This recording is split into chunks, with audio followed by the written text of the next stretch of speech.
Today, we're diving deep into Atomic Habits. Yeah, this is a good one. It is a good one, really connected with this book and this whole idea that like small changes can really snowball into huge results over time. Like it's not just about willpower. It's more about understanding like the systems behind our habits.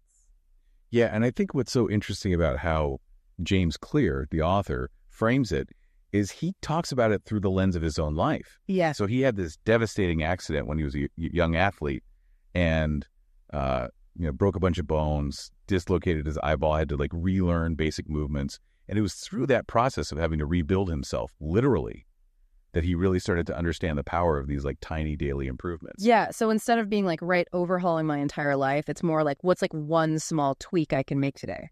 Exactly. Yeah. And he calls these small tweaks atomic habits. So they're these like tiny changes that seem insignificant on their own, but over time they can have a really big impact. Yeah. It's like that, that idea that like you don't or like compound interest almost. Yeah, compound interest, exactly. Like if you get 1% better each day, it doesn't seem like a lot in the moment, but over a year, you're going to be like 37 times better than you were when you started. Which is wild. It's huge. Yeah, it's massive. And it makes me think of that saying how you don't rise to the level of your goals, you fall to the level of your systems, right? Mm-hmm. So are you saying like goals are pointless then? Not pointless. No, not pointless. They definitely give you direction, right? Sure. But it's more about, think about it this way. Like you want to lose weight, right? Yeah. The goal might be, I want to lose 20 pounds. Okay. The system is everything that you do each day to actually lose those 20 pounds. Right. And so what Clear is saying is that like focusing on optimizing that system, those daily habits, is actually more important than just the goal itself. You fix the inputs and then the outputs will follow.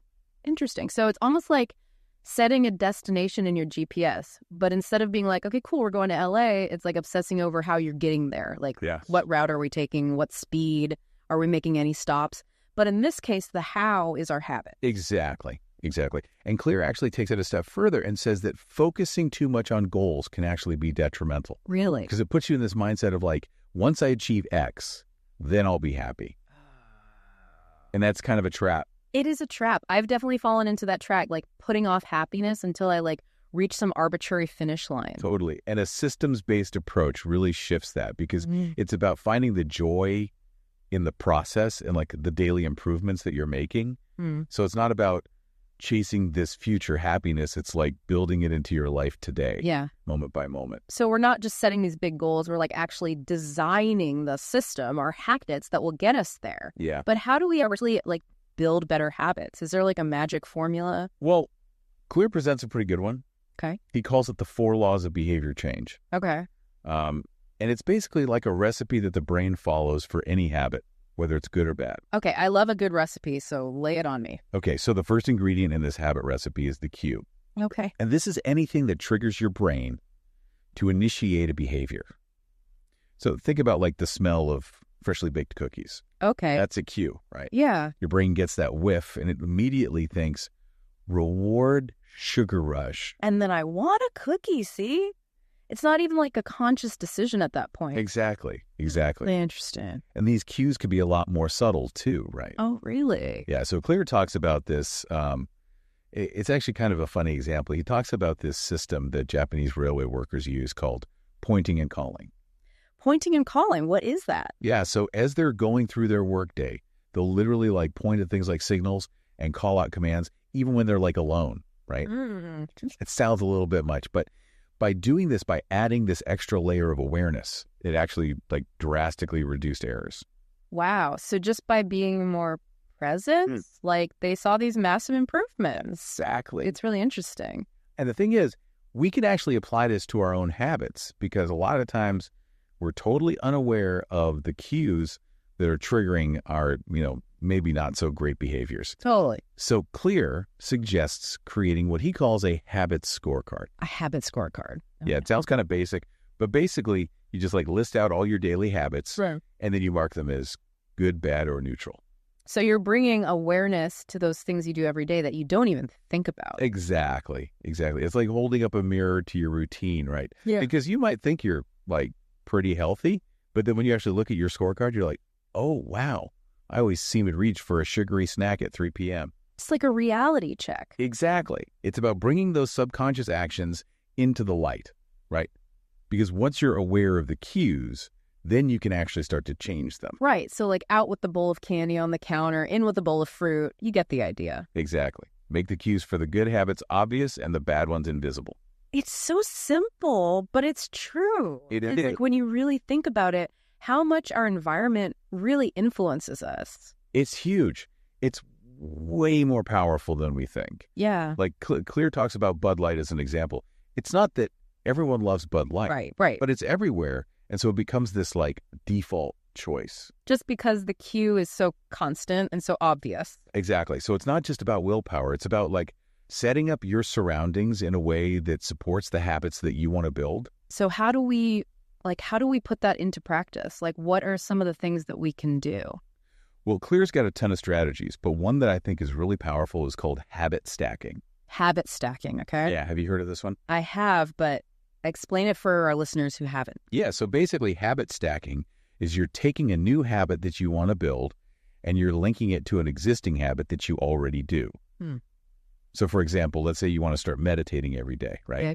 A habit stack could be something like, after I pour my morning coffee, I'll meditate for 5 minutes.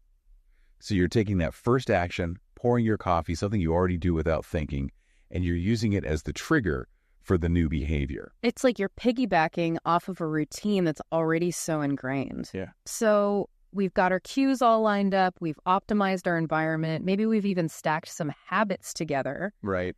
But Cleary also talks about making habits satisfying. Yes. How do we do that? Yeah. Because it seems like, especially with good habits, a lot of the payoff is so delayed. That's a really good point. You know? Yeah, it's like our brains, they crave that immediate reward. Right. And so it's so easy to fall off the wagon with like healthy habits or productive habits because you're putting in the effort. Right. But you don't really feel like you're getting that much back, at least not right away. Right. It's like that marshmallow experiment, right? Like, you know, if you wait, you'll get more. Yeah. But it's so hard to resist that instant gratification. It is.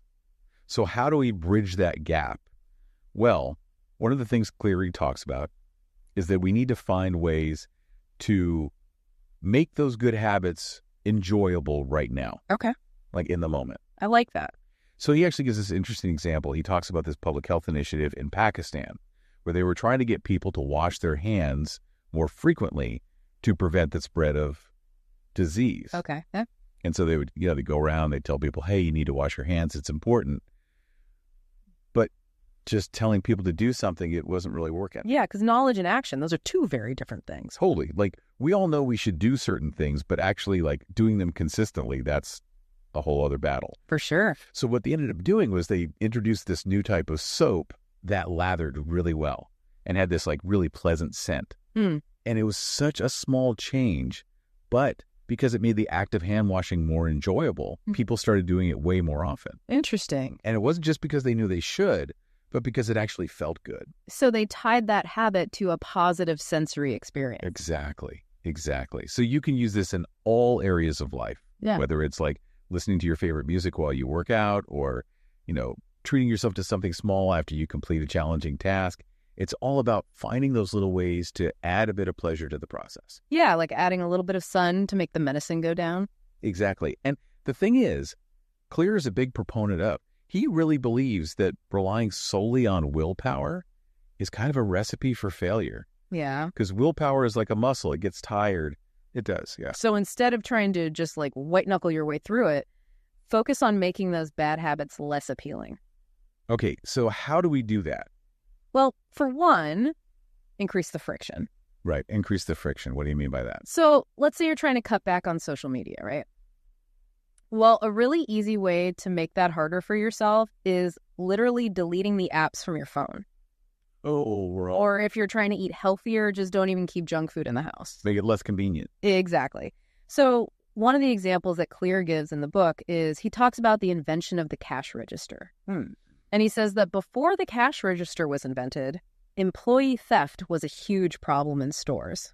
Yeah, I can imagine. But once the cash register was introduced, theft just plummeted overnight. Wow. Just from that. Yeah, because it made it so much harder to steal. Yeah. Right. So it's not about relying on people's willpower or morality or anything. It's about changing the system. Right, right. That's so interesting because we think we have to rely on ourselves.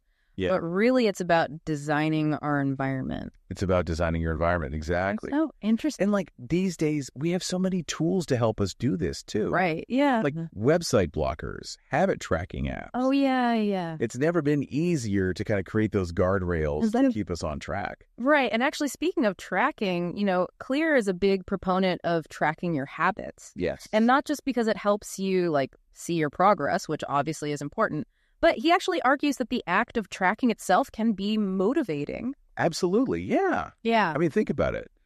There's something so satisfying about like checking something off your to-do list. Right. Oh, yeah. Or, if you're using a habit tracker and you see like all those days marked off in a row. Yeah. It feels good. It reinforces that sense of accomplishment. It's like you're keeping your eye on the ball.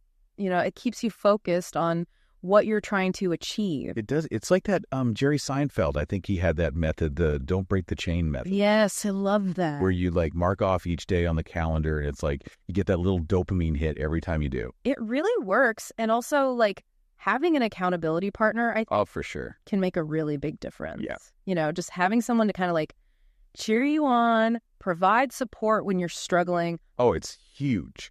Like it's kind of like having a workout buddy, right? Like that shared commitment can be super powerful. Absolutely. He gives the example in the book of Brian Harris.